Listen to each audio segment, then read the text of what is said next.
Apupadang palden drupa suk. Kargulamanam la solo div. Ochen lamanam la solo div. Druchen lamanam la solo div. Kaginuari lamanam la solo div. Shakya lamanam la solo div. Nyandu dang yundrun lamanam la solo div. Palkondu zhongdang yerme pa. Gungarab durji jindrag pa. Jetidang nisume pai. Palamanam chetente chong.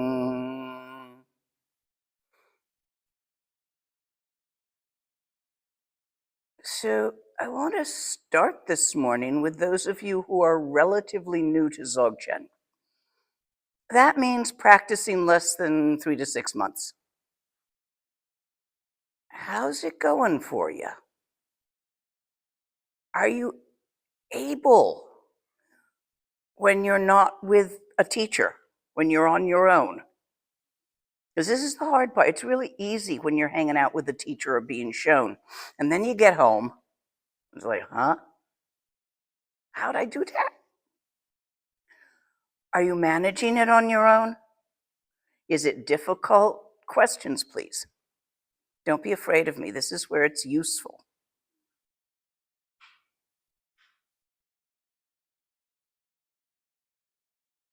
Question here. To keep your hand up. He can't see you. For me, the difficult part is the eyes open. I mean, they just close on their own. Have you been habituated to meditating with your eyes closed? Yes. It's just a habit. Treat it like any habit. Okay. Thank you. You will do best if there is nothing fancy in front of you. A white wall, a window facing the sky, not a bunch of things to catch your eyes' focus and attention. In the beginning of learning to do it with your eyes open. Anyone else? Well, I know there's a bunch of new people in here, and it can't have been easy for you last night.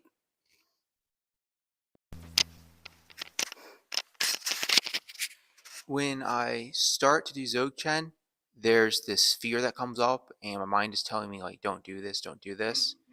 And then if I persist, then my thoughts quiet down.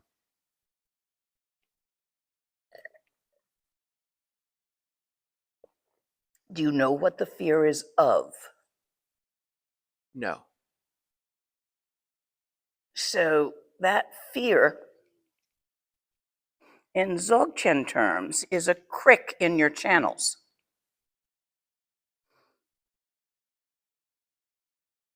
There are methods in Tantra, shortcuts, to getting the crick out. As long as you are able to get it to settle down and go further and directly perceive nature of mind, which is the beginning. It's a perception. It comes and goes. Don't expect it to be something other than that in the beginning. If it doesn't interfere with your doing that, the fastest way to smooth the cricks is by relaxing into Dzogchen. But if it interferes with your relaxing into Dzogchen, which it does for many people, then you go to Vajrasattva and you do the Vajrasattva Tantra, and which it's like hair conditioner. It's like you've been driving a motorcycle without a hat or a helmet. You know what your hair would do then if you had long hair? So your channels get like that. And the juice, the liquid light that comes down from Vajrasattva is like conditioner that you pour into your hair, because that's the only way you're ever going to get this mat out. So it just rains through your channels and through all your channels. It goes down into the central channel, then it spreads through all the chakras into all the little channels in the body, and it rinses the cricks out through your eliminatory orifices, that's your urethra and your anus, and through the pores of your skin, not your vagina. That's not an eliminatory orifice, it's a creative orifice. So it's a bit different. So you do that for a few weeks and you try again if the fear that comes up bothers you, if it interferes. If you say you're able to relax past it, then it's not interfering. So you don't need to do that. Other questions? From new folks, yes, and there's one over here. Yeah, he can't read your mind. Not yet. We got to teach him. Thank you. I have a question about the role of fixation. So when I'm able to slip into the space of awareness and fuzzy my lack of gaze, but then when I'm moving around, I guess that's a sideward glance that we're doing. But I had a dream a few months ago, and it was a teacher whom I didn't recognize saying, "Don't underestimate the importance of fixation." And how very important it is to freeze frame almost so that we can interact with this fluidity of phenomena. And so I'm wondering, I understand, I think, the instructions, sort of relaxing our eyeballs and relaxing.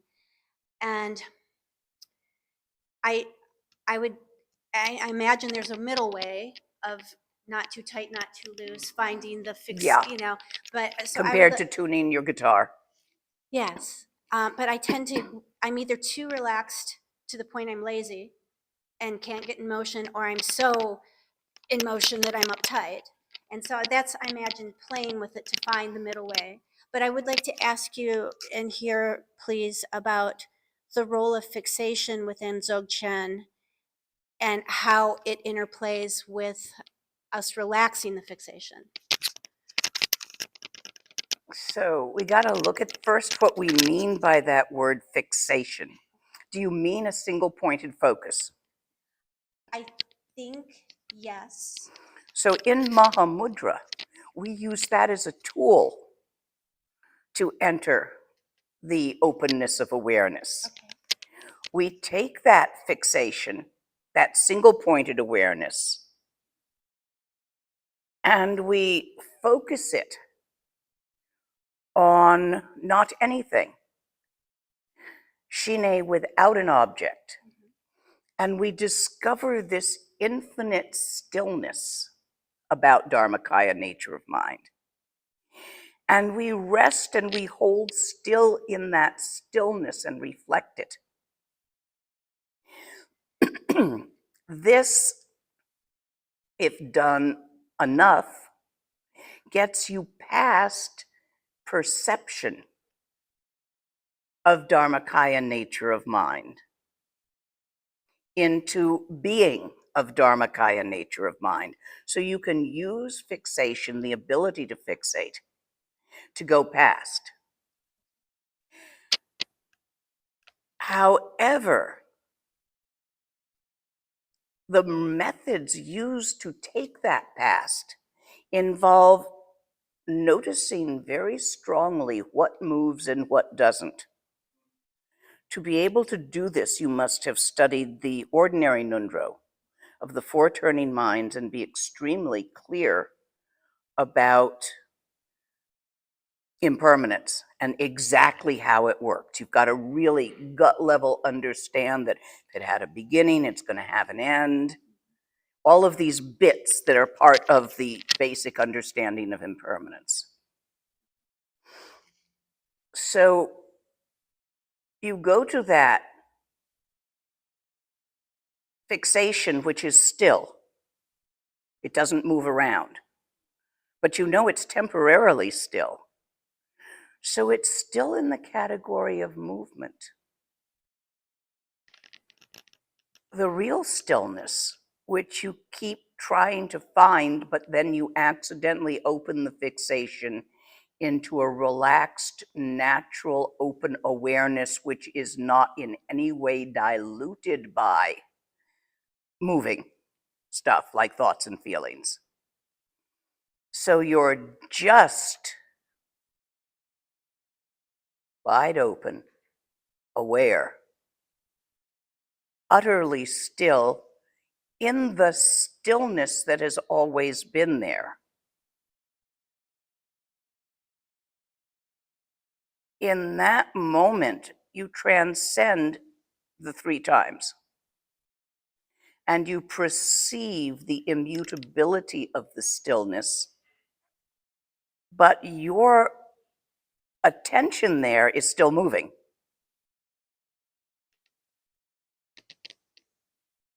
Over time, from repeating this, a certain kind of certainty arises. You become certain, first, of what moves and what doesn't.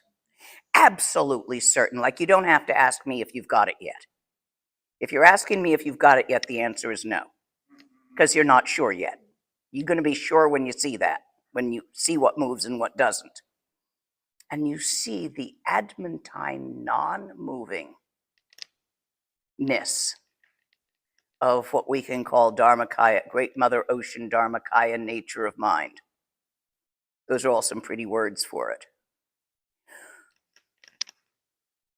So then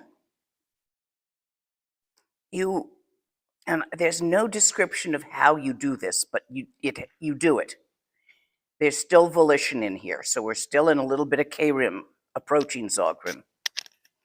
You bring the moving and the stillness together so that you see that in the moving, since there is no thing which actually moves. I mean, go take it all down into quarks. There ain't any. They've proved it. If you can get this by particle physics, but it doesn't convince you the way it will through meditation experientially. If you combine the two, it's really cool, should you happen to be interested in math. When they come back together, and the process is called the yoga of dancing stillness, I'm talking Mahamudra, then you see that the stillness is completely pregnant with the potential of all possible moving. And yet nothing has ever moved throughout time.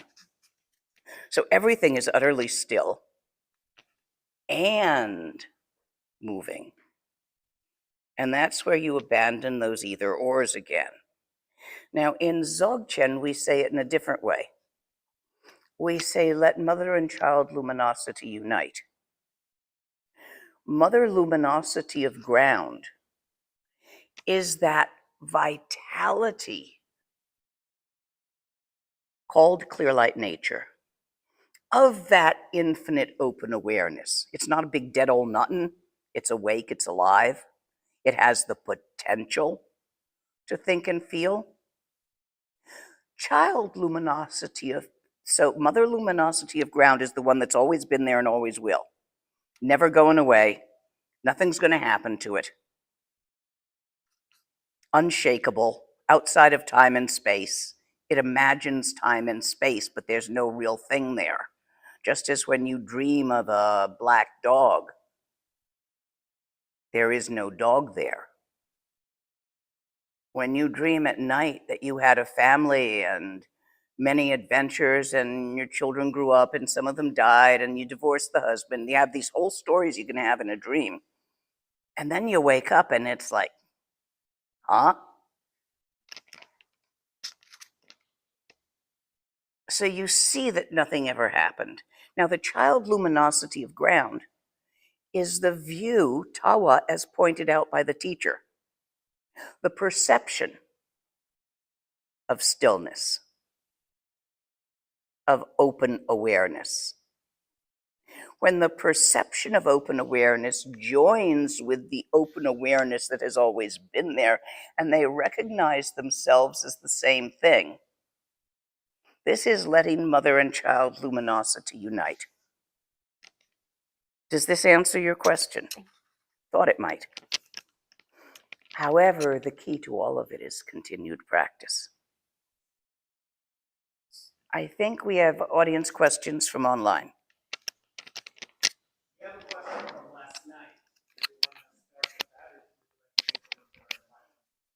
I'd like to take the ones right now from beginners.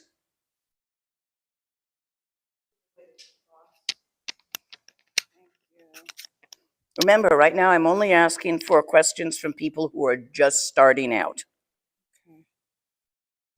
So many thoughts, sometimes it's hard to detach from them. How to go back to open awareness easily? If you've really gotten entangled in the thoughts, take a moment to pause. Deep breath in through your nose and slowly out through the mouth to settle the chi in your channels. This will, by settling the chi in your channels, thoughts ride the chi. It slows them down. Easier to see past them when they're not. So,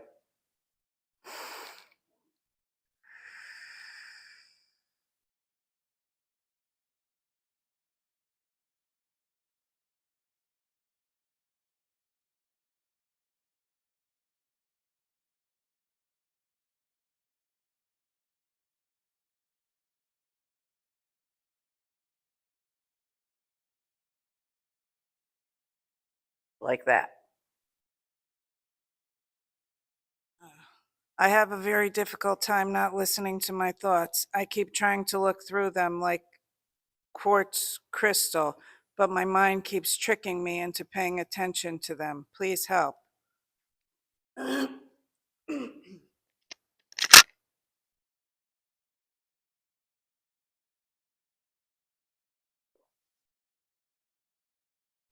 Let's try something. Let's, for you, get at this by another direction. Start by doing a sadhana, a tantric sadhana. If you are not trained in Tantra, go online to my website and take the teaching on Chenrezig. That particular sadhana is fairly easy to do. This will, any tantric sadhana, if you already have a yidam, use your yidam sadhana. But what a sadhana will do, among other things, is it will tire your point focus. The more detailed the sadhana, the more detailed your visualization, the more different things in the hands and things that are happening in different places and times that you're supposed to visualize. Each visualization is a point focus. So when you do such a visualization for a while, you tire your point focus. You get it really tired. I mean, also, especially if you're reading the words while you're doing it. At the end of the sadhana, where everything dissolves. Now, in the Chenrezig online, it dissolves into light, Sambhogakaya nature of mind. In many of the other tantric sadhanas, it will dissolve into no thing, goes poof, which is Dharmakaya nature of mind. They both get there. So you can do either kind. It's much easier not to be caught by your thoughts. It's much easier to sit down and not do something when you've been working your ass off all day than after 2 cups of coffee in the morning. Now, isn't it? So same principle. You got to get yourself tired out from point focus. You could do Sudoku or crossword puzzles, but you might as well make some gewa out of it Don't know if you get gewa from doing Sudoku or crossword puzzles for the sake of all sentient beings. Not sure how you could get that. You could probably get it working, but I'm not sure. It would take a certain level of talent. So it's much easier to use a sadhana because you're getting other bang for your bucks. Next question. One more related and a few unrelated. I only want the related.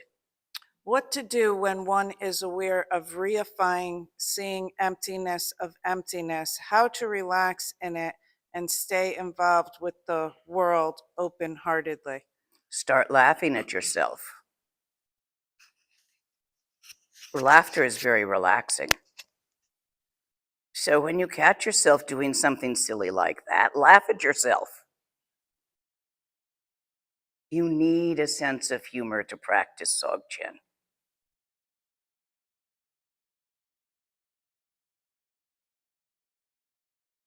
You've heard me say certain sayings about Dzogchen.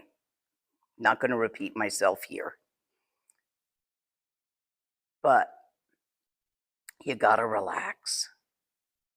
And you got to have a sense of humor. So yes, you're going to do all sorts of silly things in the process of your practice. You're going to grab on to something ecstatic. You're going to keep digging holes trying to find a buried treasure.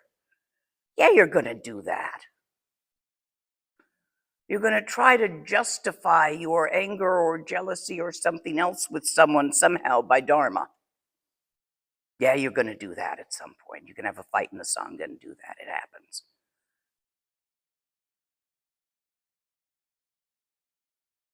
When you find you're doing this shit, start laughing at yourself. It's really the only way to make it let go. It's like training cats. You can get a water pistol and shoot the cat every time it gets near the butter dish on the counter.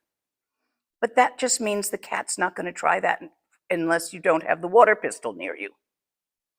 What you do is every time the cat does that, you point at it and laugh hysterically. This embarrasses the cat and convinces the cat that it's doing something really stupid and embarrassing by doing that.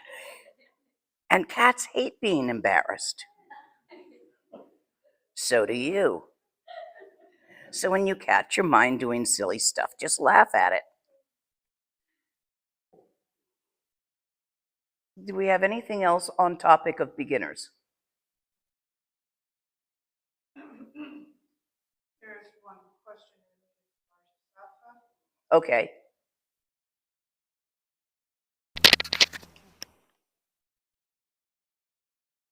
I'm afraid to do Vajrasattva because it happened to me and to others that tough life situations started to occur.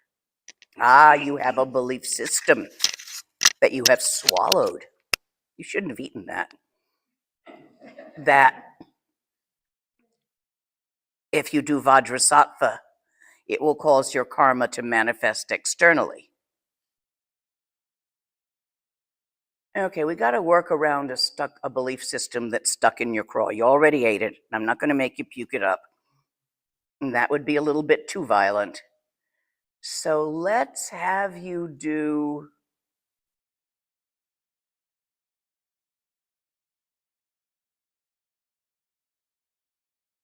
Well, I could sick you on Purba. If you don't have a belief system about what that will do. Nah, just go do Chenrezig. It'll work. It'll relax your channels over time. Not quite as fast at getting a clog out as Vajrasattva, but it'll still do it. Trying to think. Well, Purba's faster, but you need a bit of skill for that, or at least a bit of gonzo. You're afraid, you see, that what is happening in your life is really real, and that really things will happen to you if you do this practice. So, what will happen is if you do this practice because you believe this, you will interpret the sensations occurring as bad things happening to you in life. But nothing changed. Nothing happened. This is your interpretation caused by your belief system. Yeah, I've heard that Dharma rumor about Vajrasattva. I've heard it about Purba.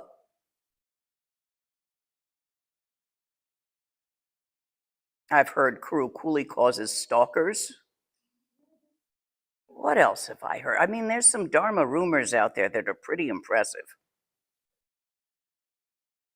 Don't believe everything you fucking think.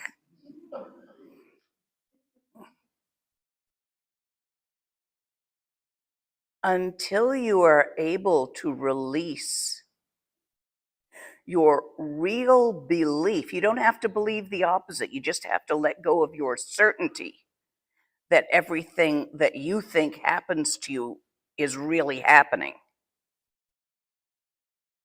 Let me send you to read some Madhyamika. I think that might help you. Person out there who has that problem of a stuck belief system. Read the philosophy of Madhyamika and Abhidharma. Abhidharma's Nyingma, Madhyamika's Gelugpa. They both talk about the same thing. Vocabulary slightly different. I studied Madhyamika rather than Abhidharma. At least mostly. It's really cool.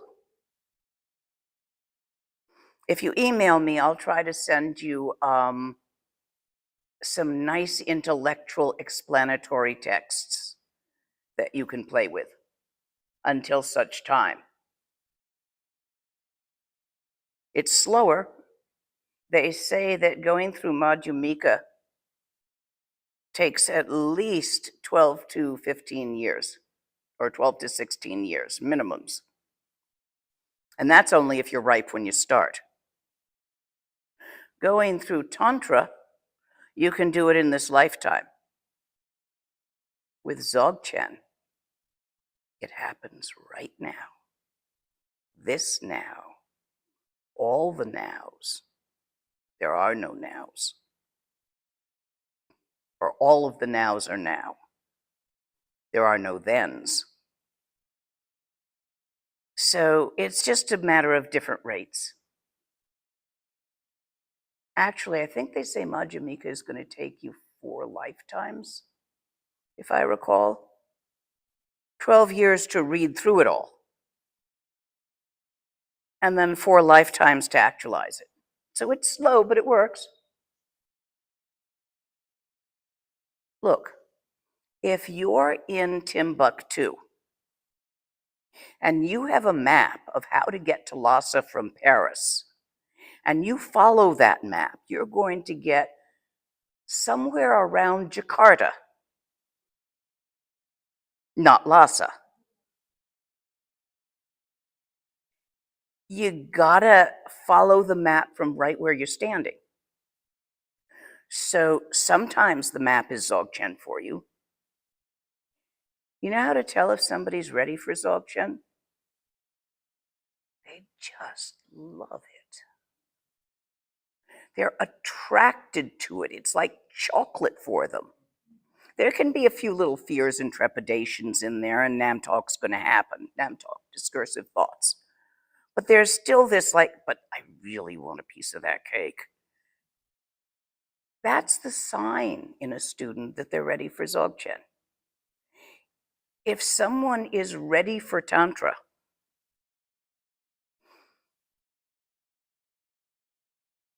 they will experience a true aversion to their perceptions of samsara and wish to change these perceptions. So by acting on the subconscious using symbols in twilight speech, the tantras and the sadhanas will act upon your subconscious and bring it through into the relaxation where Dzogchen is obvious. Some people are like, yeah, I want to live my life, but I'd like to live a nice one. I'd like to make a bunch of merit and, do things. And these people, it is recommended Lam Rim and Kriya Tantra as a combination. You can tell by what you want to do. This is why when people ask what practice they should do, it's like the one you love. Feel around, try a bunch of them from different lineages. Something's going to float your boat. Who knows? It might be Cherokee or Druid. I don't know for you. But try a few until you find one you really like, because you know what? If you don't like it, you ain't going to do it. You're going to try to do it. You're going to succeed for maybe a few weeks, and then something else is going to catch your attention. You're going to wander off. So find one you like enough to keep at it for a while. Find one you can merge with your daily life. Any more questions from people who are just beginning?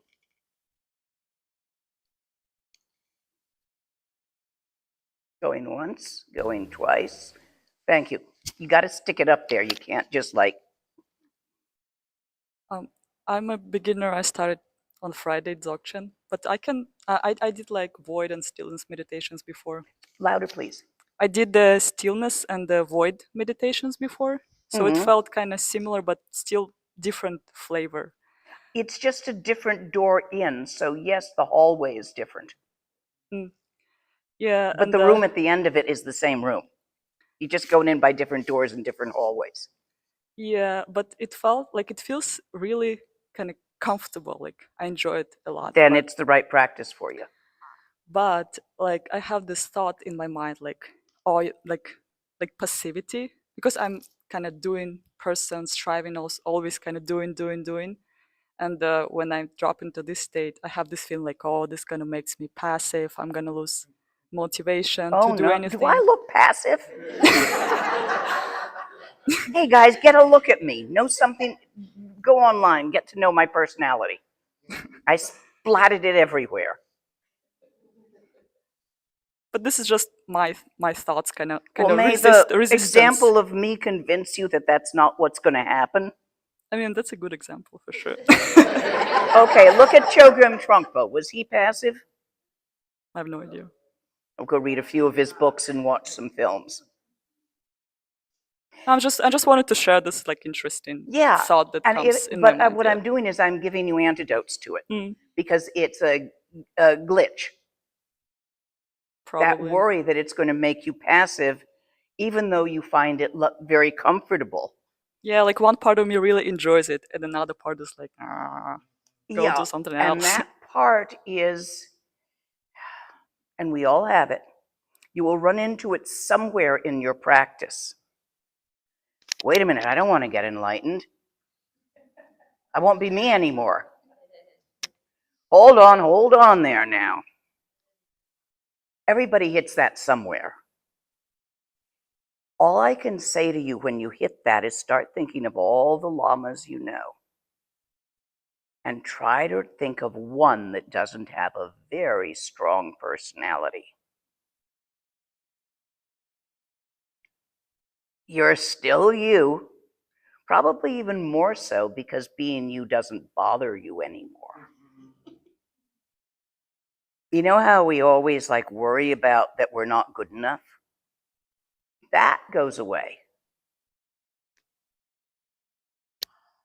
Yeah, doesn't that sound nice?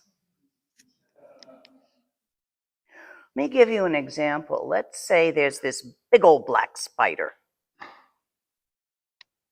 And it's in your bed. You don't like that, do you? This bothers you, doesn't it? So you get a broom and you creep up on it, and you realize that it's an entanglement of hair ties. Nothing has changed. But it doesn't bother you anymore, does it? Not the way the spider did. That's what happens to your personality. Nothing changes. But since you see it for what it really is, it doesn't bother you anymore. Is that reassuring enough? Yeah, that's helpful. Thank you. You're all going to hit that at some point. Everybody does. Eek! Eek. Oh, it's real. Oh my God.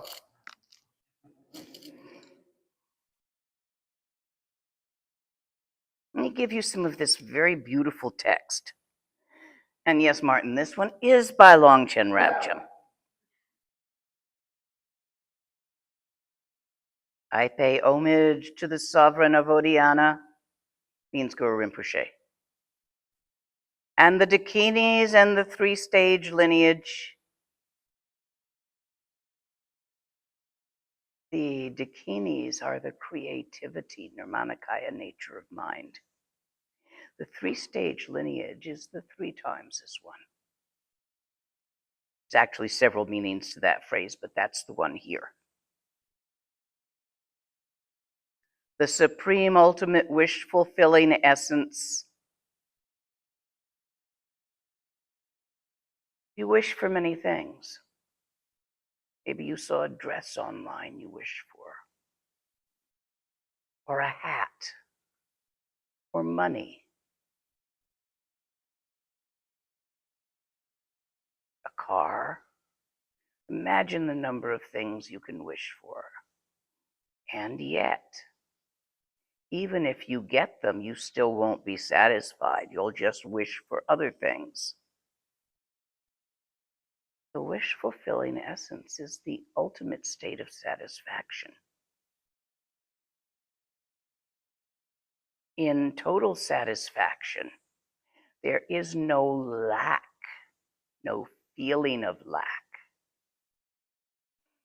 When you take someone who's been in the God realms and give them a rebirth as a wealthy human, they are not satisfied because they get a pimple. Gods don't get pimples. It's terrible. When you take someone who's been in the Preta realm and give them rebirth as a wealthy human, they are absolutely delighted and don't give a shit about a pimple. They've got food.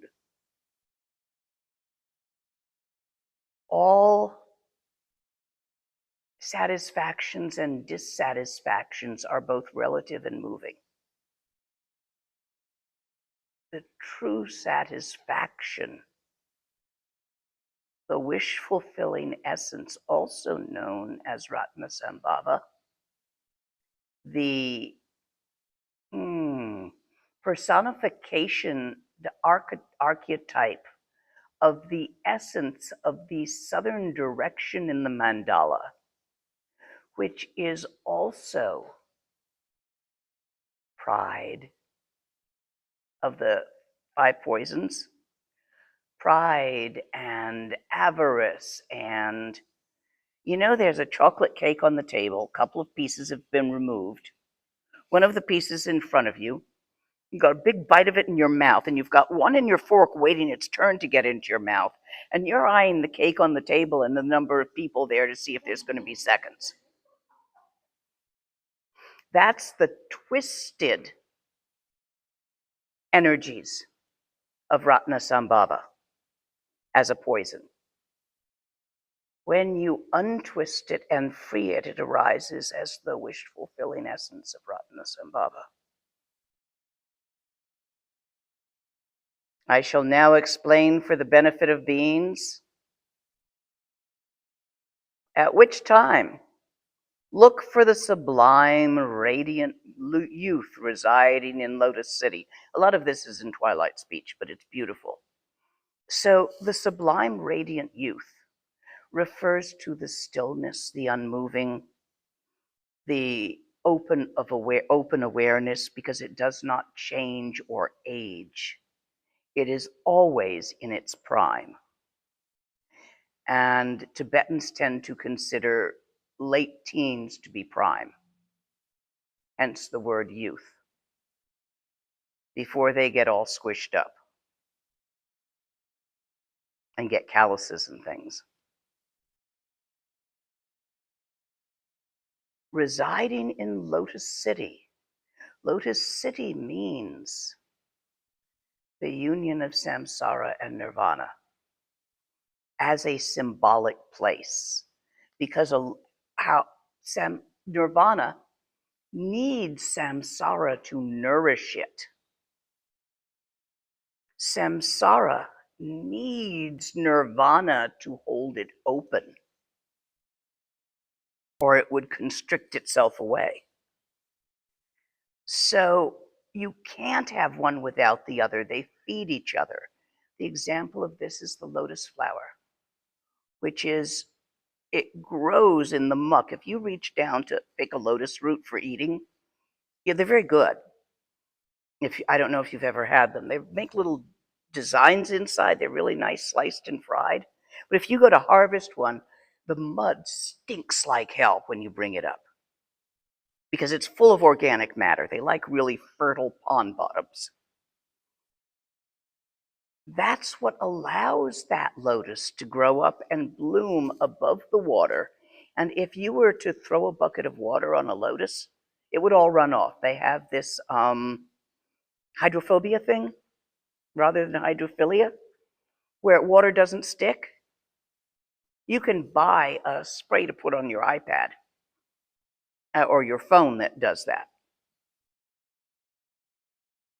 But lotuses have that naturally. So they are pristinely pure and undirtyable. You can't get dirt to stick to a lotus flower, but nourished by muck. That's the symbol.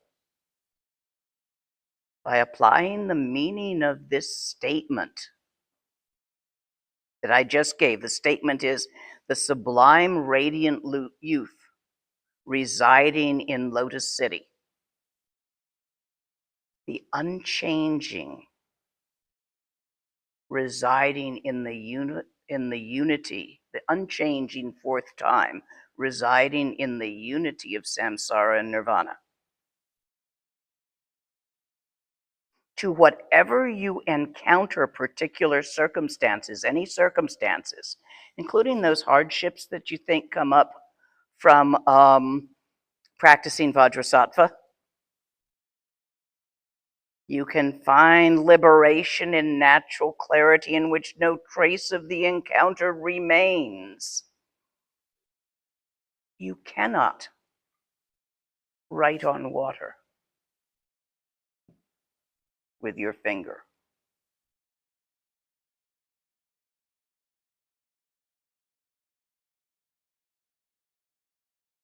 You can't physically.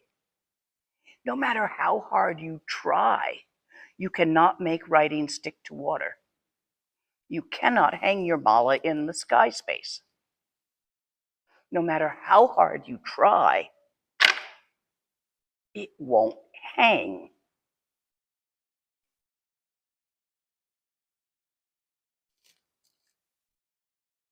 Occurrences never happened. Remember an incident from your past. Big one. Might have been a very good incident, very bad. Just remember one. Think about it a moment. Remember how it went. I'll go to one you know about, 5 Turks.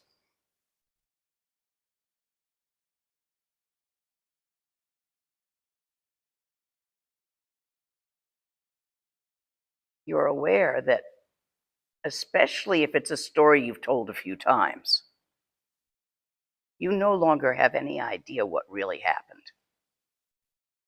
You have a repeated memory that has surely been cleaned up. A few picture visualizations, which may or may not be accurate. A vague story about what you were thinking at the time, which might have been what you were thinking, or might have been what you thought later about what you were thinking, or might have been cleaned up in a dream.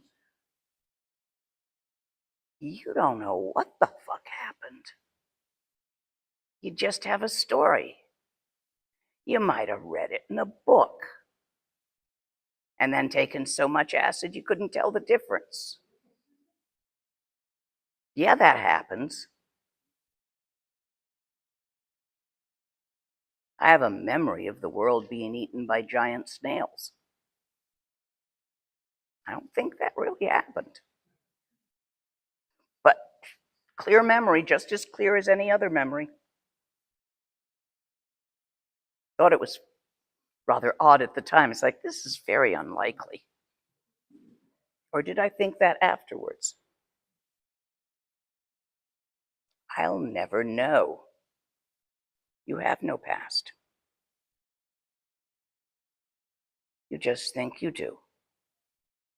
When you dream a day in the life of a certain person, say you are dreaming that you are a middle-aged woman with 2 teenagers, if that doesn't happen to be your day-to-day reality.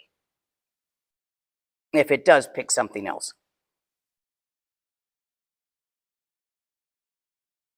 In the dream person, there's a whole past story about how she grew up and got the teenagers, raised them, who she was married to, who she may be married to. Do they have a dog and cat, even though they're not in the dream? Because she's just in the kitchen talking to 2 teenagers during the dream. But you know there's a backstory. And you know there are plans for a future story. And then you wake up.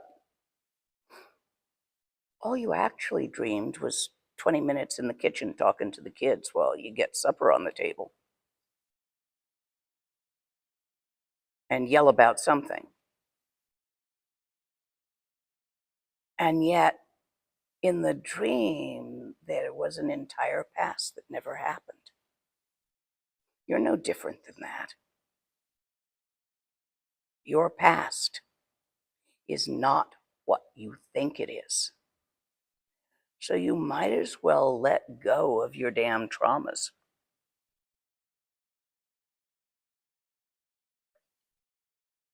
They didn't happen the way you think they did. Go ahead, rewrite them. Pick a trauma. One that you felt was a trauma at the time. You felt yourself, it was bad.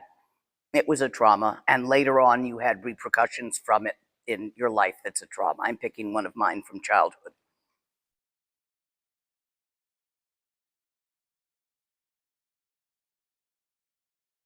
That didn't really happen.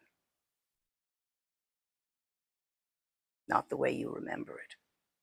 Now take it and shift it.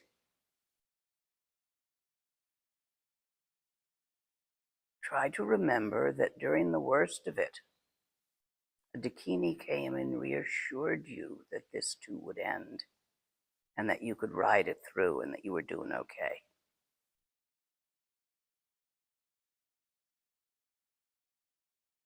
There's methods working with Chenrezig, which I'm teaching next weekend over in Tennessee, if anybody wants to hike down there for a 3-4 hour drive, on how to use Chenrezig to reach into the past and soothe the trauma and change the past. But to do this, you got to have a basic Dzogchen idea, the knowledge that what you remember and what happened are not the same. We could do an experiment, but I don't want to spend the time on it now, so you can do it later. What I could do is I could leave the room and have you all talk about this teaching with each other. What did the Lama say? You will all remember different things. I once had people go find pebbles to use in a certain practice that had to be a certain way, the size of the end of your thumb. And I gave them the practice and the pebble, but I didn't say anything about what to do with the pebble when they were done with it. Everybody heard something about what to do with the pebble when they were done with it. Some people heard, oh, just throw it away, you're done with it. Some people heard you must take it back and put it exactly where you got it. Some people heard you need to offer it to the ocean. The number of stories about what you were supposed to do when you were done with the pebble. I don't care what you do when you're done with the pebble. The pebble was to use. And others, you save it forever on your altar as a symbol. It was really quite amusing. What do you think I really said about what to do with the pebble? I don't remember saying anything about what to do with the pebble, but I often don't remember what I said. We'll never know. So, when you encounter odd circumstances in life, which you will, because shit happens, you can find liberation in the natural, open, aware clarity in which no trace of the encounter remains. Yes, that is doable. We're back into advanced practice now. But since even you beginners are going there, unless you decide Dzogchen's not for you and you'd rather do something else, you might as well learn this now. Through the experience of the unsullied lucidity, that's the clear light nature, the awake awareness of infinite, open, empty stillness. The fact that it's not just a big dead old nothing, it's vibrant and alive with you. Your awareness, awake, aware, lucid. Lucid just means able to think and feel and talk and do stuff. The lucidity is the creativity that arises because of and from the awake awareness. From that experience, all phenomena will naturally arise as bliss. There are 8 ways of re-saying this. How's my timing? I got time. Liberation upon encountering fundamental reality. At any time, whether during movement or stillness, whether you're in Shine, resting in stillness, Shiva, still. Ne, seat of, place of, PowerPoint of. You know how some people say where ley lines cross is a PowerPoint? Well, Tibetans call those Nes. Sacred mountains, sacred lakes. There's energy there. So Shine is the seat of stillness or the Ne of stillness, but it's not a place. It's when the awareness sees its awareness without doing anything with it and sees the innate stillness of natural open awareness where no thing moves and everything manifests. So that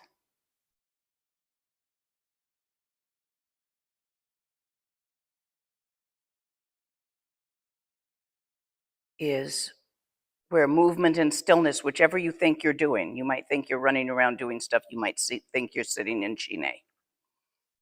The naturally arisen state of pristine wisdom, kata, pristine, unsulliable, yishi, wisdom, knowledge. Beyond the ordinary mind is that little scuttly thing. That's ordinary mind. Not instead of ordinary mind, beyond ordinary mind. Don't throw it away.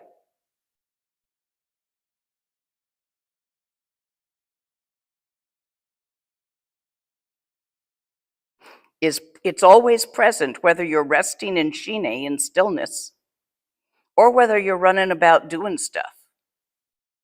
It, however, often goes unrecognized. You don't recognize it in Shine because you don't see the totality of it, which includes all manifestations possible. infinite possibilities of arisings. When you're moving about in the arisings, you don't see clearly the stillness in the arisings, so it goes unrecognized. The effective means of recognizing it is to look directly into the face of mind. Stop focusing on the what and look at the where. That's a method of getting there.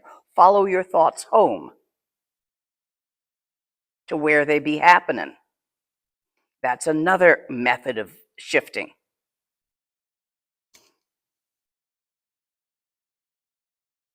Whether arising or abiding,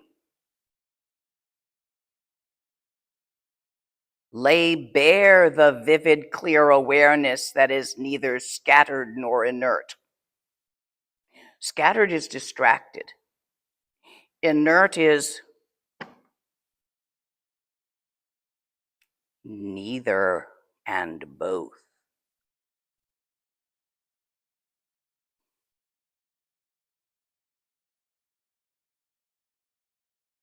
Having recognized this wide open, all-pervasive state that is free from judgment and arises unimpededly, naturally, always, by remaining without straying from this essence, you will discover what is called the naturally occurring Dharmakaya, in which conceptualization fades into basic space. First, you will be starting, because you're a sentient being, with the idea of open awareness, of Dharmakaya nature of mind, of Great Mother Ocean Dharmakaya. But with familiarity, the ideas fade. Go see what's left.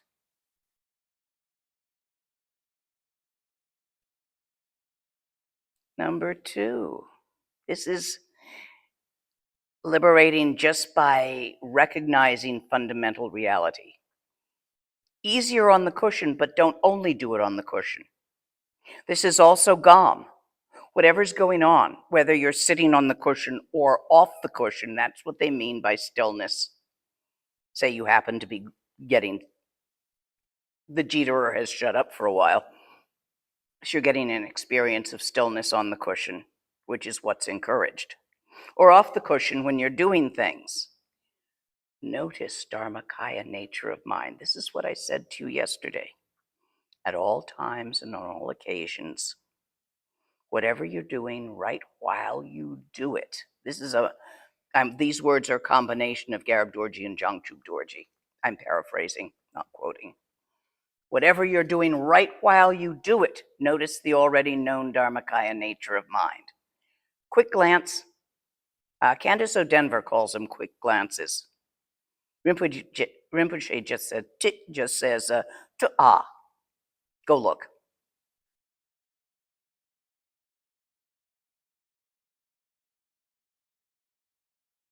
Chikmazo to ah. Don't do anything to it, just glance, just look. That is the first one about encountering fundamental reality. That's the instructions of GOM, in different words. Liberation upon encountering meditative experiences. I talked to you about those yesterday, the bliss states, Dewanyam, Selwanyam, grouchy states too. I used to get a grouchy one. There was one woman I usually grouched at named Sonam. Rinpoche told me the grouchy nyam was called a sonyam. I have no idea if that's a real word or if he was teasing me. But these are the people who told me the key to my cave was a penis for years, as they taught me Tibetan. They just loved me losing my key and walking. Have you seen my penis? Did I leave it in here? This is Tibetan yogi humor.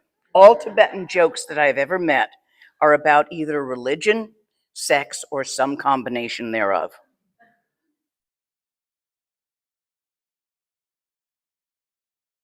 You got to read Uncle Tompa Sells Penises in the Nunnery. It's really good folk tale. Uncle Tompa's their Brer Rabbit. No, then it'll keep me awake. I get one. One to keep me talking now. But I don't want to be talking all night. They'll never get any sleep.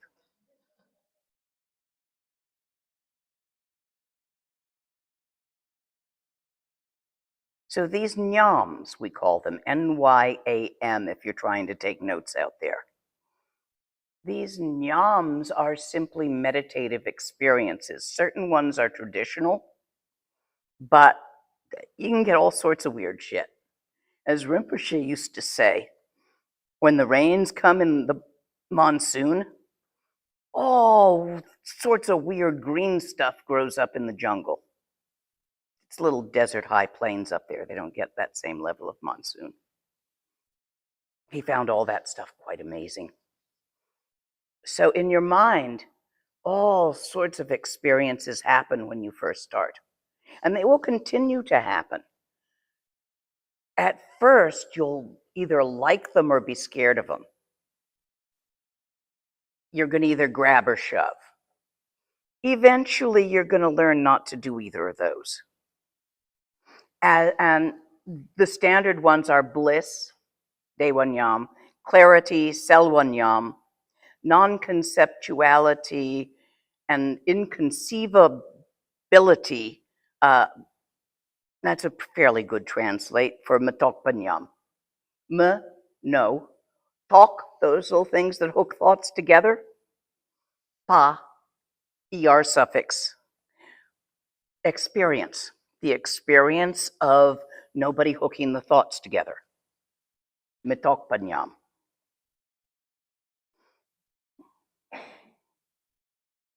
As experiences of bliss, clarity, and non-conceptuality and inconceivability arise through your training, you might really like them, especially bliss. It's cool, nothing hurts.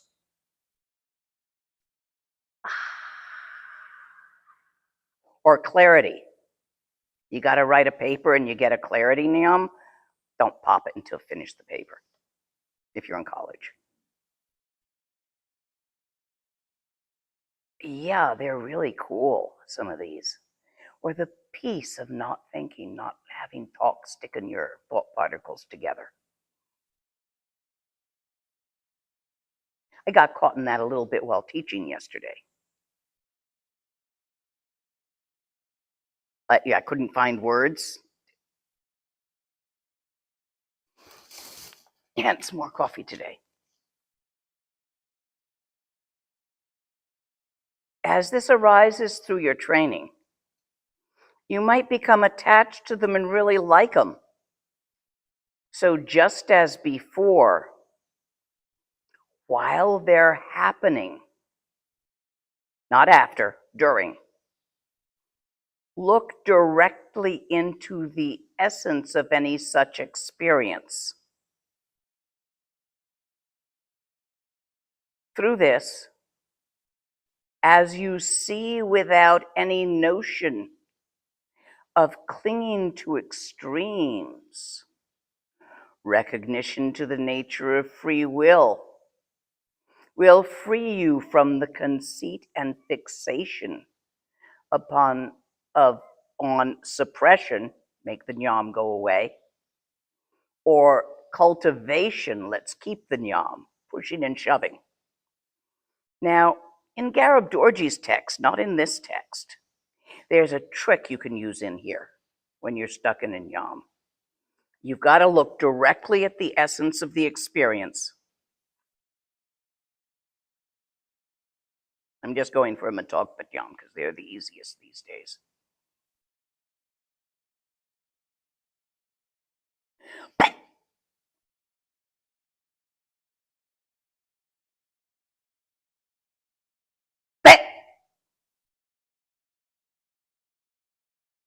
You pop it with a magic word.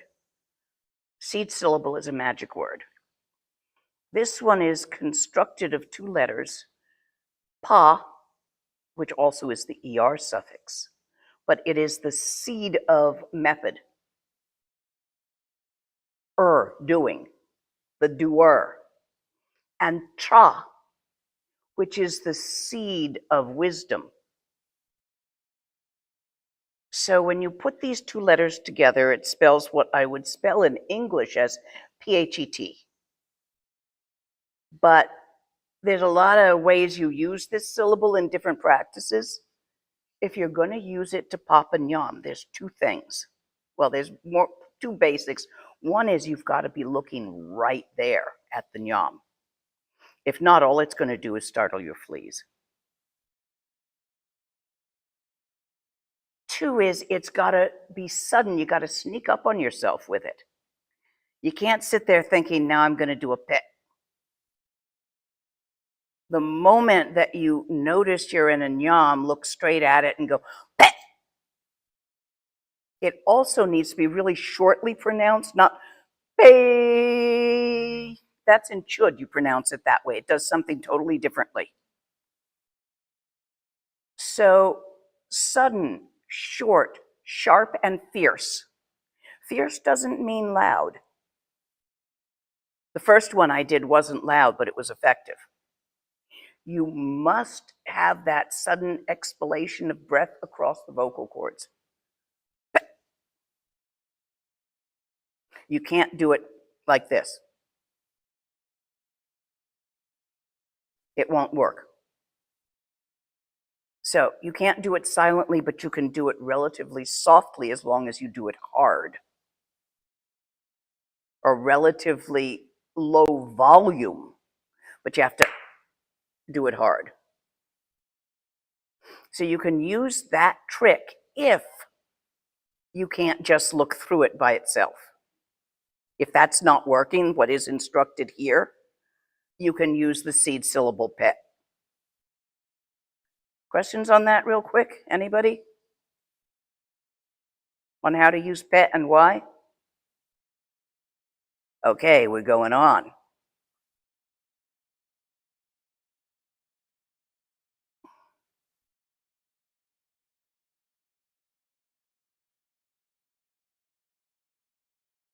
That was liberation upon encountering meditative experiences, how to use those. You see, when you pop the pet,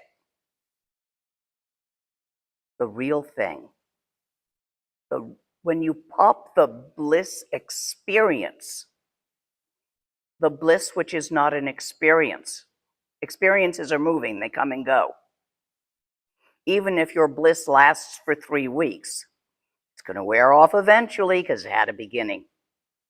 People come to me, they say, I got a realization last Tuesday. Isn't it wonderful? And I'm like, having a yum. It had a beginning. Didn't you do the 4 turning minds, the ordinary nundro, impermanence? Keep that in mind. But when you pop the experience of it, behind it is the real one. Mother luminosity of ground in all its bliss, all its clarity, all its freedom from talk. However, you can just look through it after a while when you're experienced enough. But in the beginning, that syllable is going to help you, because it's hard to just look through it until you've seen past it a lot of times and seen the real one. Even though your experience of seeing the real one is moving, nonetheless. And not either or. This one's really good, this next chapter. Liberation upon encountering negative circumstances. This is called How to Eat Shit Happens. Because it's gonna, right? You think you're not gonna have negative circumstances? You're gonna die. It hurts often. I mean, you get hit by a car and die of that, it hurts. Fall off a mountain, cancer. There are very few methods of dying that doesn't hurt. That is not often or would not be experienced as a negative circumstances. And even if you don't die, you're still going to get sick sometimes. There's all sorts of weird germs chasing us around. And even if you don't get sick sometimes, considering what's going on around you with the economy and the prices of things, you may find yourself financially embarrassed. Yeah, it could happen. You could lose your job. Your company could go out of business. Shit happens. And it doesn't just happen to bad people. Don't think that karma is fair and judgmental. When a good man and a bad man fall off a cliff together, they're going to hit the bottom at the same time and equally hard. It's not fair. You look at someone who is having a terrible life. Sure, you can make yourself feel better about it by saying, well, they must have done something to cause it. They didn't. It wasn't them back then. They've changed. They don't even remember the shit they did. They're not going to learn from it. When you see some of our greedy oligarchs, is that the right pronunciation? Oligarchs? As pariah dogs on a dung heap in Mexico in 20 years. You're going to have the urge to rescue them. They don't remember why they're a starving puppy with mange that everybody hates and throws stones at. They don't know why that's happening. Have compassion for the poor idiots that get themselves into these circumstances like us. So this is really useful because shit's going to be happening. As you purify negative actions, adverse outer circumstances may seem to befall you. It's what she was talking about with Vajrasattva. You're washing it out and you end up interpreting what's happening around you as those negativities coming out, and you don't like that. You might be subject to assault, robbery, theft, loss, criticism, and all manner of unwanted things. Or you might experience being subject to all manner of unwanted things. With harshening circumstances, the pain of adversity gradually develops. You can sort of ride through one or two, but I assure you there's something out there that can happen that's bigger than your practice. Go as far as you can, but it's a very fine tulku, Mahamudra meditator. Chinese got him, tortured him. He couldn't hold the Mahamudra view through torture. Broke him. When I met him, he wouldn't teach anymore. He'd lost it all. Or he believed that he had lost it all because of what happened in prison, where he was forced to do terrible things, as the Chinese are wont to do. They make monks piss on texts and shit like that. So, trying to get him to believe back in himself, even though he had met something bigger than his practice, that didn't mean his practice was at fault. That just meant he wasn't done yet. None of us are done yet. Everybody's a work in progress if they exist within time. It's only outside of time and space that it's done, and then everybody's done. You to step outside of the single pointed focus on the here and now, Everybody has already got rainbow body and is fully enlightened. And when you look at someone, you see their Buddha nature right there. If you don't, you haven't really stepped into that. But since you're still moving, pulse, movement, chi, breathing, you will experience that as an experience. So slowly the pain of adversity gradually develops. At first you can sort of shine it on, but it gets stronger.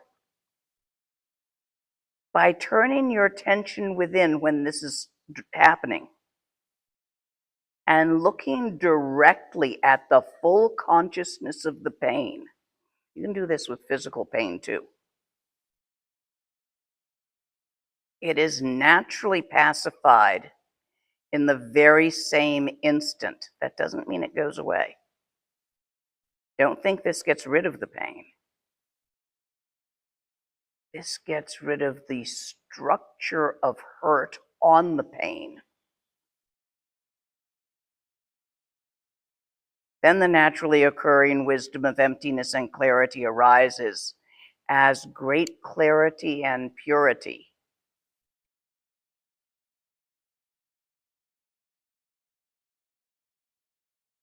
Instead of focusing on the belief system that you're a good enough practitioner to do this, simply do it when the shit piles up. Do you understand the difference between that? Without confidence or lack of confidence, in the midst of the, oh my God, shit that's coming down, whatever. Maybe ICE got you, took your passport where you proved your citizenship and disappeared it, and now you can't prove your citizenship. I mean, who knows what happened? There's all sorts of misunderstandings that can occur in life.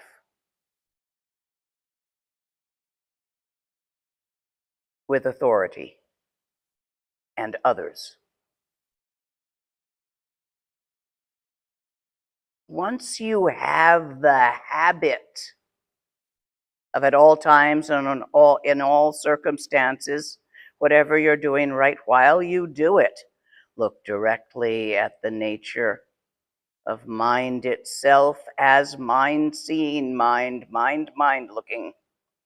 Just this, repeatedly and always, without grasping the experience of seeing open, of being open awareness, without shoving away the experience of being confused and caught up in stuff. Again and again, just check. In the beginning, it's like doing stuff, check. Doing stuff, check. Like going from right to left. Left being the side of emptiness, yin aspect, right being the side of movement. Traditionally, it's why Dorji is here and Bell is here. In the beginning, it feels like that, yeah. But in the middle, look at me through your fingers. Look at your fingerprints. Look at me. Look at your fingerprints. Look at me. It feels like that. In the end, not even.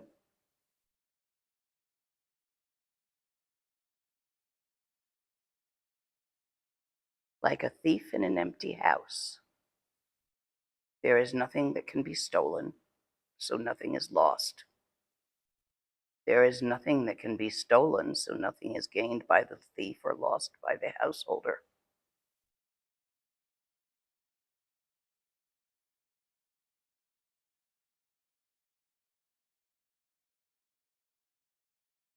So make the habit so that right as the shit is hitting the fan, whatever it is,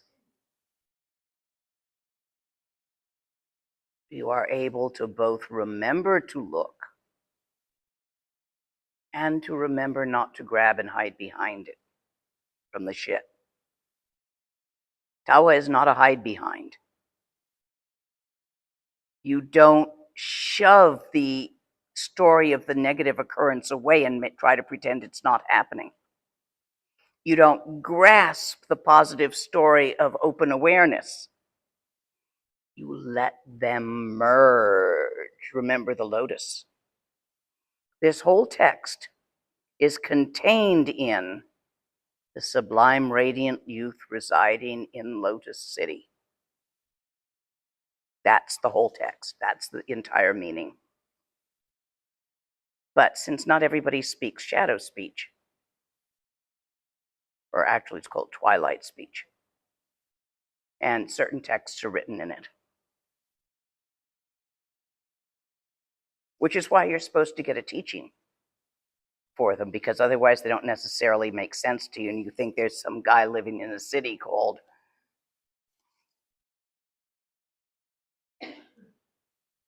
liberation upon encountering apparent objects. On occasion, when the mind is distracted by its fondness for the 5 objects of the senses, that's the first 5 senses, because you're not usually grabbing at ye stuff. If you look directly with alertness into your awareness of that object, this will develop into natural lucidity without obstruction or veil. This is liberation in the nature of the 6 sensory objects. There are many intellectual teachings on 5 and 6 sensory objects with the 6 and 5 senses, however you want to work with it. Forget about them.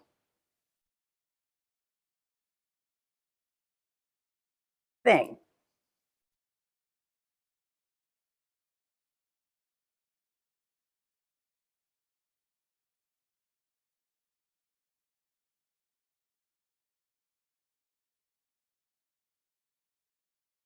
Not thing.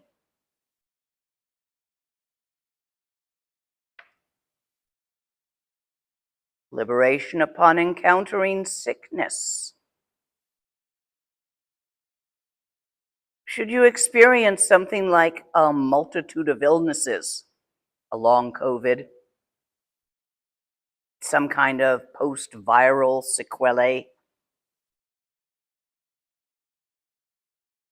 even a really nasty cold, take the acute pain of sickness as the basis for spiritual practice. Look directly into the awareness of the discomfort and pain of being sick. The dizziness, the cough, the drippy sinus, whatever it is for you. Nausea.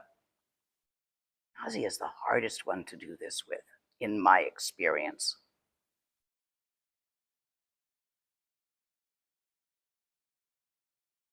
Let it bring about a naked, uninhibited state in which this is simply, here it says, uninhibited state where there is neither sickness nor someone who is sick. Recognize this, but there's more to it than that. A naked, uninhibited state in which sensations arise as sensations are nakedly left as such without wrapping them in a story, which is what's going to disturb you. I am sick. I may never get better. God damn it, I hate having a head cold. Those are the stories that you're going to wrap the sensation of a drippy nose or a not drippy nose. The story, I shouldn't have eaten that if it's queasiness. You gotta do the same thing you do with emotions. You gotta strip things naked of their story, which is easiest done by just releasing the thought. leaving the little noms.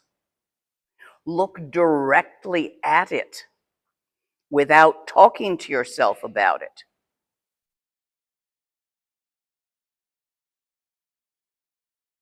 This allows the story about, I am sick, I will get better, I will never get better, this might be forever, I wonder if it's going to kill me, and the me, both of those are made of story. When they dissipate, when they have nowhere to stick in the infinite openness of awareness, you can't stick a story in the sky. It doesn't stick. It's like writing on water.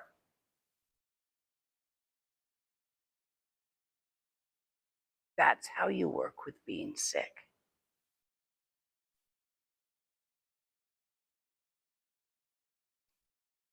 Liberations upon encountering spirits and demons. Dung, dud, gek, dri, parchi. All of these words from Tibetan translate as spirits and demons. And I have no idea which one they meant here. I think possibly dri and possibly gek. Because I don't have the Tibetan here. I know where to get it, but I don't have it in front of me. At such times, the obstructing forces, which you may perceive or think are outside of you, dri, entities that are bothering you, or which you may think are inside of you, gek, glitches in your tsaw pattern, or which you may think of as dung, 5 poisons, jealousy, etc., which is also a demon, or which you may think of as dudes, which is taking internal energy glitches and imagining that they're outside of you, but they really aren't.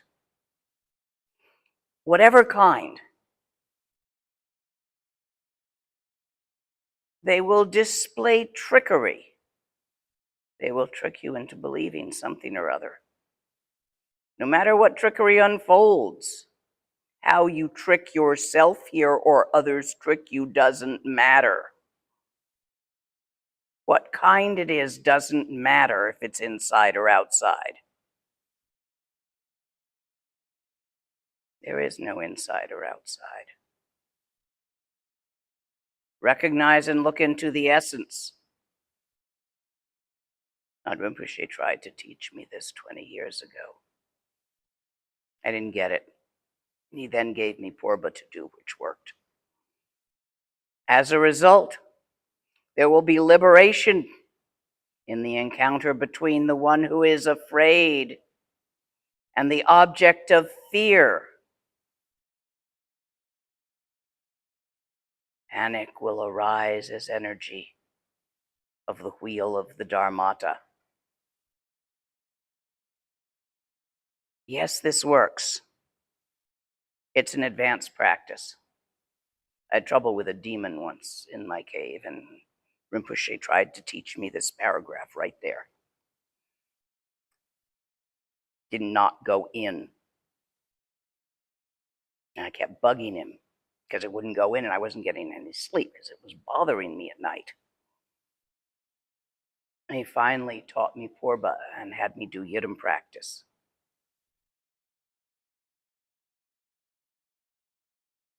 And I turned into Dorji Purba and clobbered it without discovering if it was inside or outside. Didn't matter.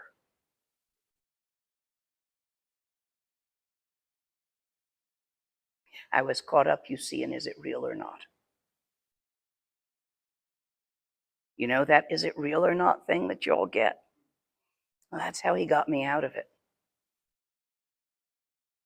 It didn't matter if it was real or not.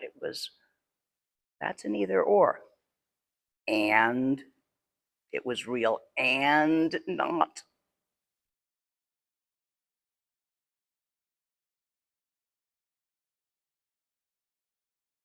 Liberation upon the encountering of the 5 poisons. These are the 5 emotions, categories of emotion.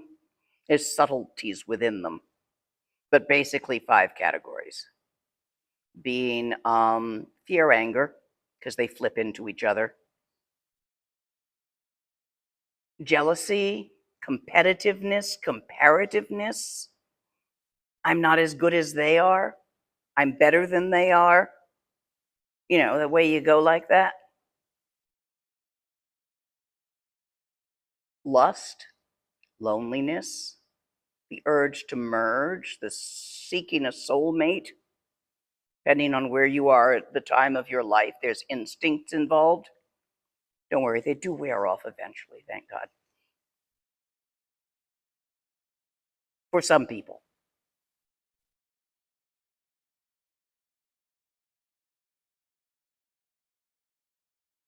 And sort of a pride in possession, pride in showing off, show-offy pride, and avarice, needing more, needing to keep up with things, status.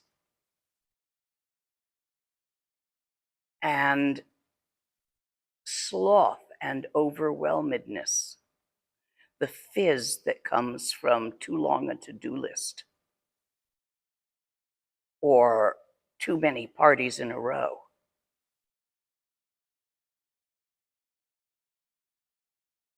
All of these, the 5 poisons, when thoughts of desire and such gradually arise, recognize them once they have reached their full strength. That it means don't try to stop them or suppress them.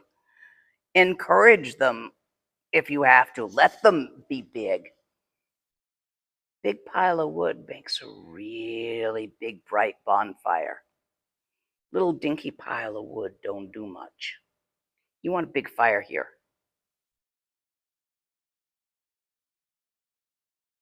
When they have reached their full strength, look at them directly with open alertness. Look through the story that is wrapping them. The afflictive thoughts, the thoughts that support them, will arise not as a story, but as wisdom and bliss and brilliant clarity. Non-conceptuality will arise with even greater intensity. This is basic working with emotions and how they arise as the 5 wisdoms. But you have to look directly at the feel. You got to get it big first. This is really hard to do with little dinky ones. They disappear as soon as you do this. And that's not the idea. You don't want them to go away. You have to strip them naked by looking directly at them through, by seeing through the story that's binding them and wrapping around them.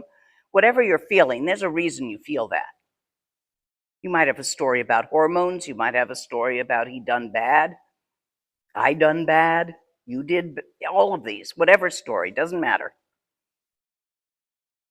Directly at the feeling. Don't try to make it go away. Don't try to shove it away.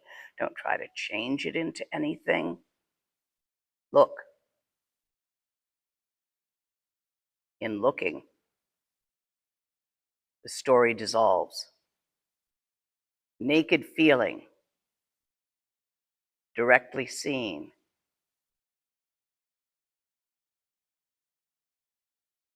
Pure energy of liberation, Sambhogakaya nature of mind, which is symbolized by the 5 Dhyani Buddhas, which whenever you do a tantric sadhana, they are the deities that bring the bumpa and initiate you so that you can turn into the archetypes.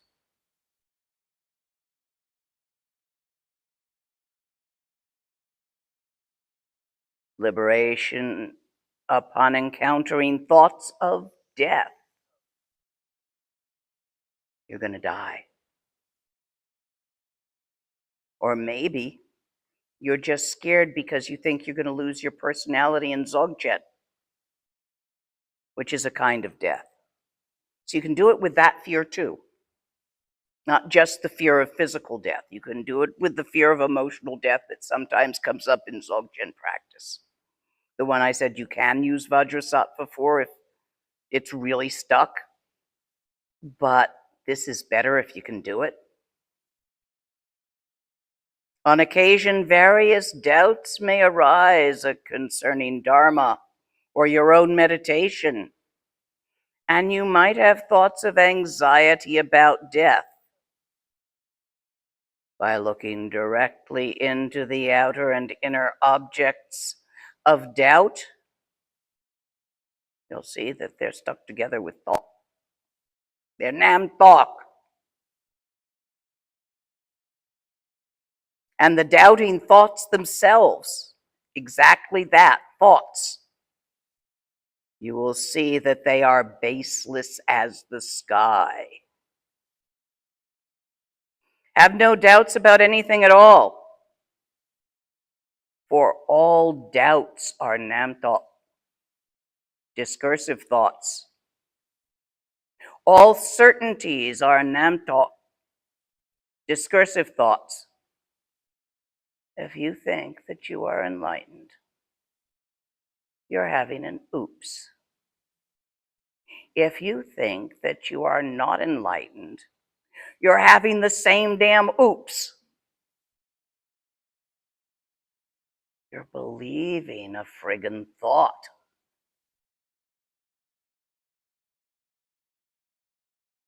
You got a bridge to sell you if you keep doing that. Over in Brooklyn.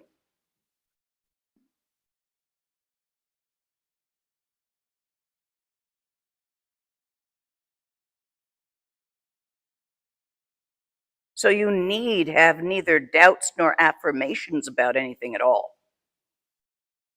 Banish them, I disagree with that translation.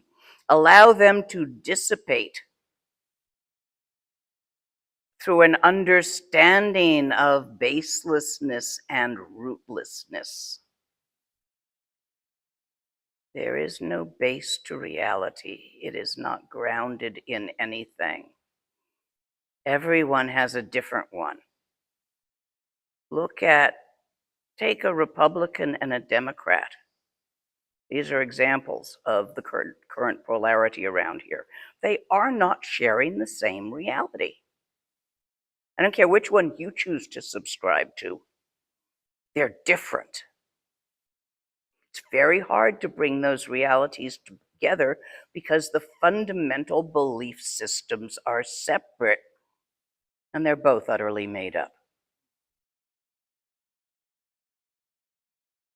Okay, I have a story for you here. One time there was an old board, and it was a very fine old board. It was like this thick and this long and this wide. This is up in the caves, old days. None of us had anything. So this old board was really cool. I mean, you could make it could be a table, it could be a bench, you could sit on it, you can put your stuff on it. It was strong. So this old board belonged to one yogi who lent it to another yogi while he was out of town, and then decided not to come back, to go somewhere else, and told another yogi that he was leaving him the board and that he could get it back from the guy he lent it to.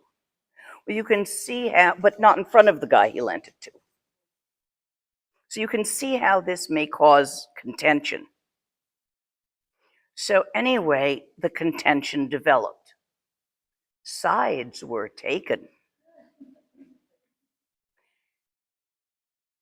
Over at the ceremony one day, which we did like 8 times a month, we had special ceremonies in the big cave. I was the new guy, so I sat on the outside. I would get wet on my right shoulder if it rained. We didn't even have instruments. A drum, we played a biscuit tin with a stick with a rag wrapped around it. Karmatsering played the forks. We didn't have cymbals to keep track. A couple of forks will do. So anyway, this is a cool old board, and they're all fighting over it. And now me, a little up in myself. By this time, I speak Tibetan. I'd finished my Nundro, my second Nundro. I'd done my Yidam practice. I was, doing my best as a local doc. I look at these. I says, "Wait a minute, guys. What are you doing?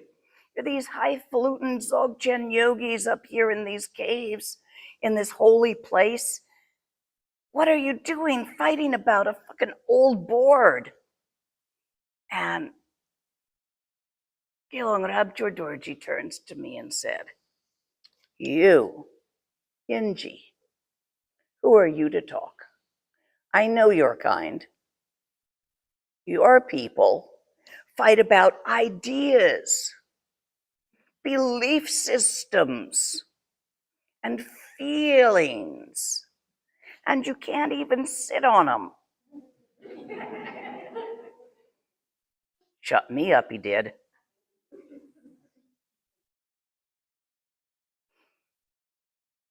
There is no real reality out there other than the fourth time. And even that isn't anything at all. It's where ises and isn'ts aren't. That's a quote from Saraha.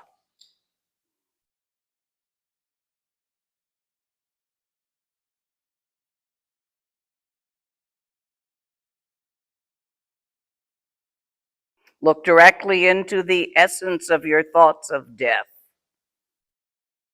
and you will see that they are naturally clear and empty and leave no trace behind, like writing on water.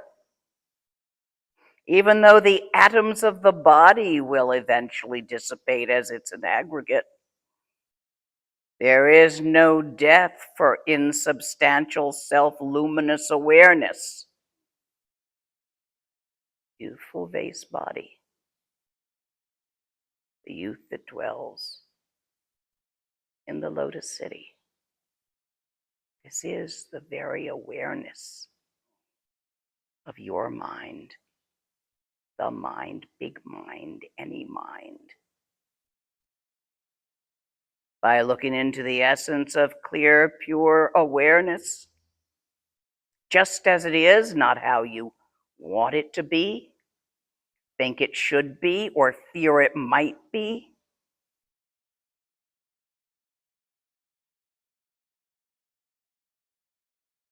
You will see the great freedom from any bias of birth or death.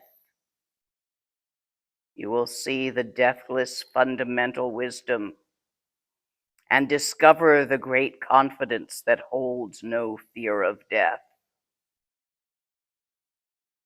16th Karmapa, as he was dying, his last words to the doctors were, "Nothing happens." Do you understand?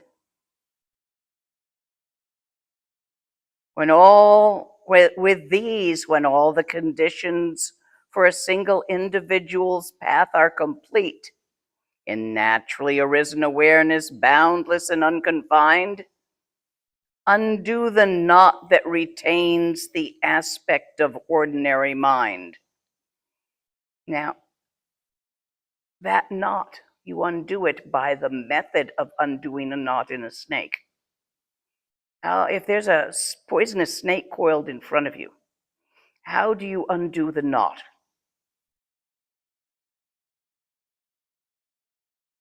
You got it. Poking it with a stick's just going to tighten it up. You leave it alone. It's going to crawl away in its own good time.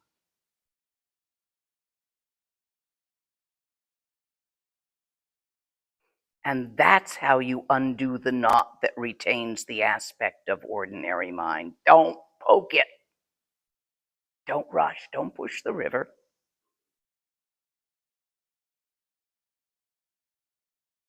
Through this virtue, let all beings attain primordial awakening, the state of vast, expansive, spontaneous, the state of vast, expansive, the state of vast expansiveness, which is spontaneous and even, nakedly arising, naked awareness, spontaneously arising. Always loved that title. It's a text.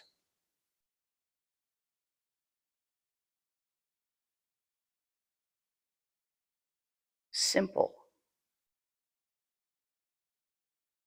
Without either thises or that's, just as it is.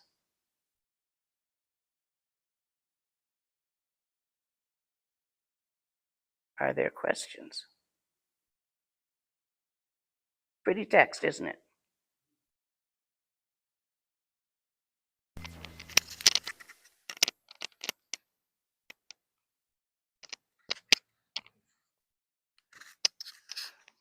Thank you for your teaching. I'm just trying to like get a sense of clarity about what you were sharing about the way to this path of liberation, holding the kind of various kind of circumstances, whether it's like emotions or demons or sickness or thoughts of death. It's basically to kind of get to the kind of allow ourselves to experience like the raw kind of pain of or the intensity of like the feeling, and then to keep kind of being with that kind of vulnerable state until you see the selfless kind of impermanent kind of nature of that. Am What I you're getting that? trying to say without any of the concepts you stuck in there. Mm. Does that make sense? I'm sorry, say that one more time. What you are trying to say Mm-hmm. without any of the concepts and ideas stuck to it. Mm-hmm. Okay. I would say yes to. Yeah. But I won't say yes to any of the concepts and ideas that you've laid upon it, because those I'd say no to. Yeah, Do you understand? I think so. Keep it simple. Mm. Don't shove and don't grab. Be careful, because some of your words, when you talk to yourself with them, can easily be interpreted as grabbing that and rolling in it. Yeah. And that's not quite it. Yeah. Being more with the direct experience of it. Seeing the direct experience of it. Let's take, for example, a physical pain. Now, sit in a way that hurts. You're pretty young. That's hard to do, isn't it? Yeah. Oh, pinch yourself. All right. Push a pressure point or something. Not there. Let's go here. There's all these stories about I'm pinching myself. It hurts. I don't like this. You have to look through those at a pure physical sensation.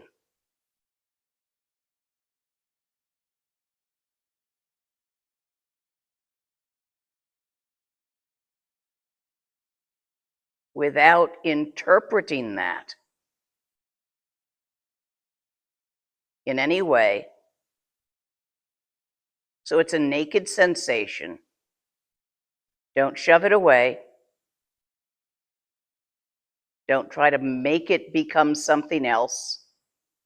But don't allow yourself to make it be pain either. Pain's a concept.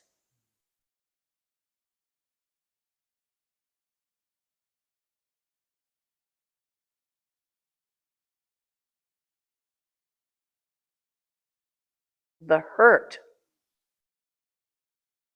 is stripped off it. Did you feel that? It like would have come and go.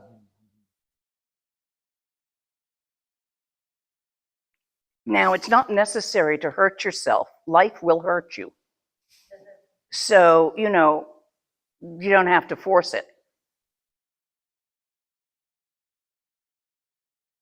But it's a matter of dissipating the story by seeing past the little talk so that it's just, there's no discursiveness surrounding it. So what you've got is a sensation. That was a tactile sensation. It could also be an emotional sensation.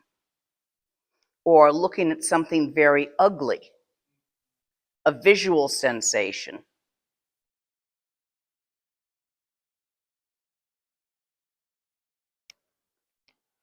It could be a kind of music that you loathe.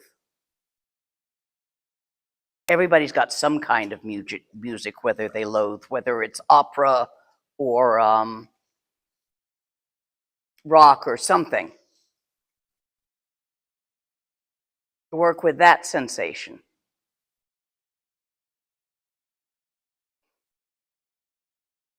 But you don't have to force this by going and getting some opera or some techno rock or whatever it is you don't like. It'll turn up. So practice at the easy times when life is, not kicking you, and get good at it because it's easier then. Then when you get a kick, you're good at it, so you know what to do, rather than going and chasing the kicks. Now, Uli Nidal, Lama Uli Nidal would disagree with me there. He used to like chasing kicks. Sensations, life. He will be sorely missed. I think he's just finishing his Tudon. One of my generation of lamas.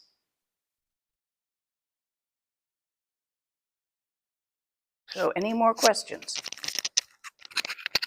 We have one here.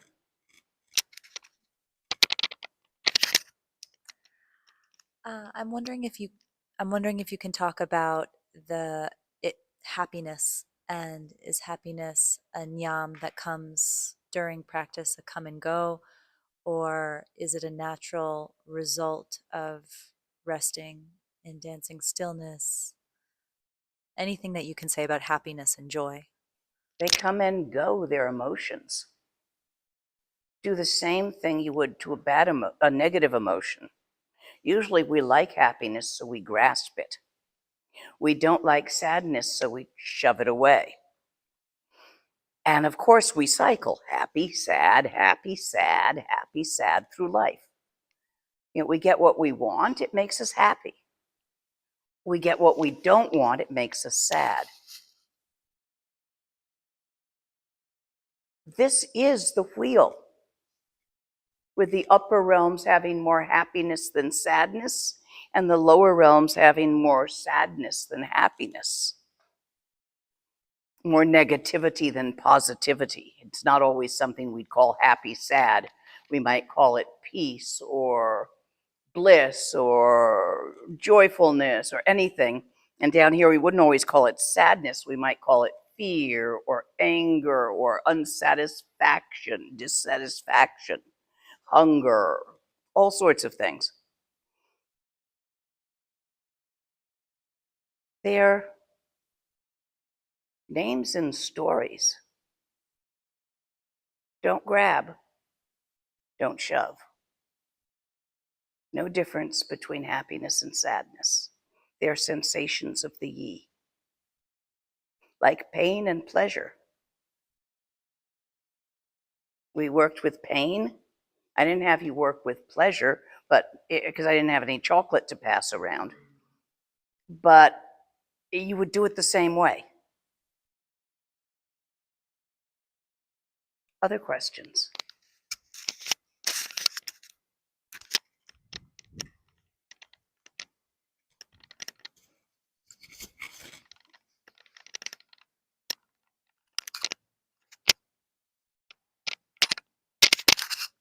Thank you. the first night you spoke of sometimes the path of fruition is a hindrance to Dzogchen. I'm wondering if you could say any I more said, about what? that. Sometimes the path of fruition can be a hindrance or interfere with these practices with Dzogchen. That they could get in the way is how I heard what you were saying. I'm wondering if you could say I more about think attachment to a level of the path is what would get in the way, not the path of fruition, but being attached to the path of fruition, because you're going to get days when you're an idiot. And you're going to get days when you're wise, which is, a selwanyam, a clarity experience. If you grab one and you shove the other, that's what's going to hinder. So, path of fruition is great as long as you don't grab it and use it to justify your ego. I think that's what I was trying to say. Other questions over here? Well, I actually have two questions. One is a definition request. I've heard the term a couple of times now, vase body, and I'm not sure exactly what that is. The term is youthful vase body, and it's talking about the unchanging outside of time and space. It's a poetic twilight speech way of referring to that. The way it is talked about is in the beginning, before anything was, kuntu zangmo, kuntu zangpo, and all beings were the same. A thought arose, a breath of air, a bit of chi moving, a movement. Ah, oh. Kuntu Zangpo recognized the phenomena. Kuntu Zangpo, Kuntu Zangmo recognized the phenomena of that, and so remained primordial Buddhahood as it was.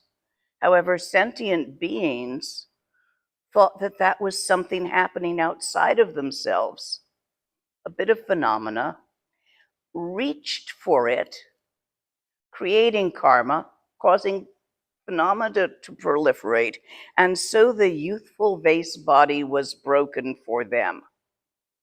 That's a real paraphrasing out of one of the earlier chapters of Flight of the Garuda. Well, that may lead perfectly into my actual question, which was if you could speak on how, because the first day you said the purpose of Dzogchen is bodhicitta, which implies others. But then when we're looking at this, glancing at this mother clear light, there doesn't appear to be others. All the others are in there. Let me explain how Guru Yoga and Bodhicitta of open-hearted great-heartedness are exactly the same thing.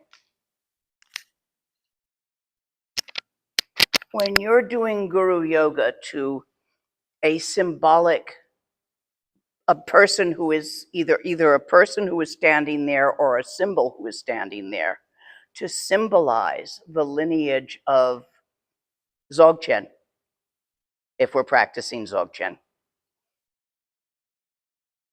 That is a symbol. All of these, when we do the Guru Yoga prayer in the beginning, starts with Kuntu Zangmo, Kuntu Zangpo.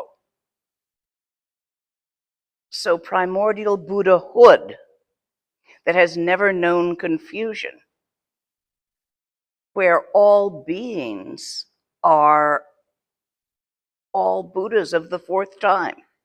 At somewhere in samsara, every being comes face to face with its own true nature, and so is enlightened. Therefore, is among all Buddhas of the three times, which is what encompasses the totality of the lineage, or rather the totality of Kuntuzangmo Kuntuzangpo. There's no separate between the masters of the lineage and the bugs bugging you. There's a separation within the time-space continuum of where and when. But as soon as you recognize that the time-space continuum is one of your fantasies, that separation vanishes. And you would no more harm another than you would harm your hand intentionally.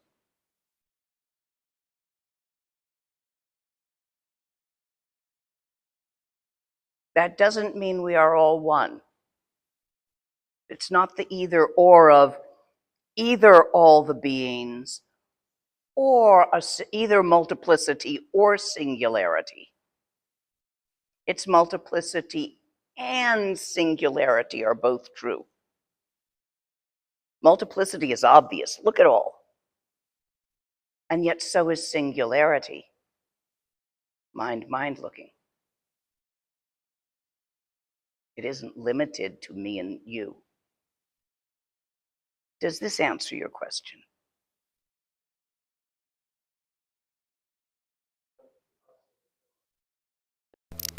Try the Chenrezig sadhana, the one that I got from Lama Thupten Yeshe, that's on the website in specific. It will, using symbols, explain this to your unconscious. And then it'll just pop up as a clarity on its own, and you won't have to fish about with it intellectually, which won't work. So give that a try if this is something that's been sort of stuck in your craw for a while. Now, who else? Okay, you're going to be my last one because we pretty much run out of time, and they're going to need their room back eventually, and I have a gift for y'all. The text mentioned something about seeing the nature of free will, and I wondered if you think it's helpful to just say a few words on what that means, or how we should sit with the kind of the question of free will. Normally, you don't have much. You're chased about by your hopes and fears. A certain modicum of it will arise with practice of Dzogchen. I'll leave it like that. It's another way to motivate you. Ge wandi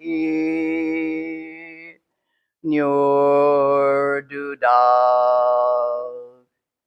che che sala go pashug. In the recognition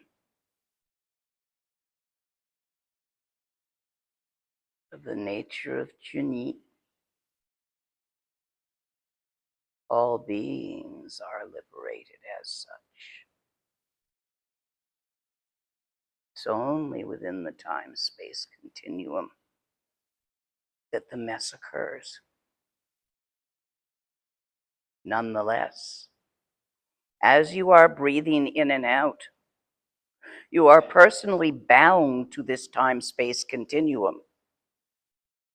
Therefore, within this, fish the drowning bug out of your glass of wine. Let it dry off and fly away, etc., etc.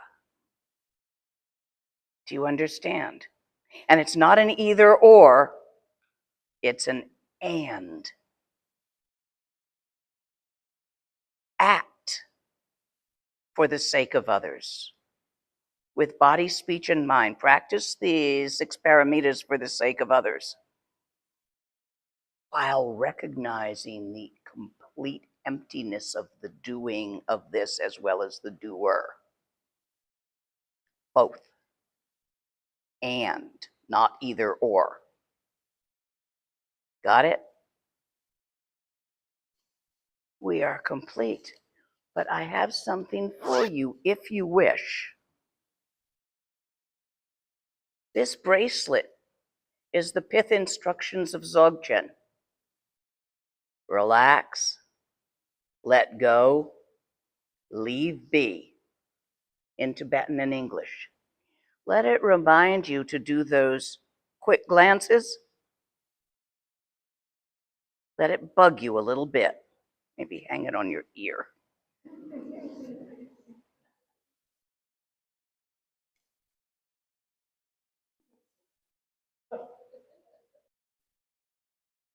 Angle it in your earring. Let it bug you. Every time you notice it, check and see if your mind is still there.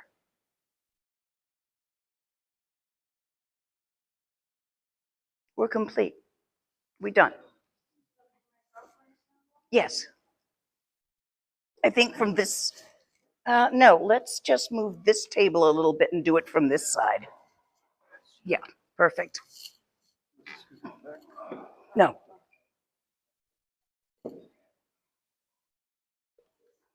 Thank you, love. Thank you.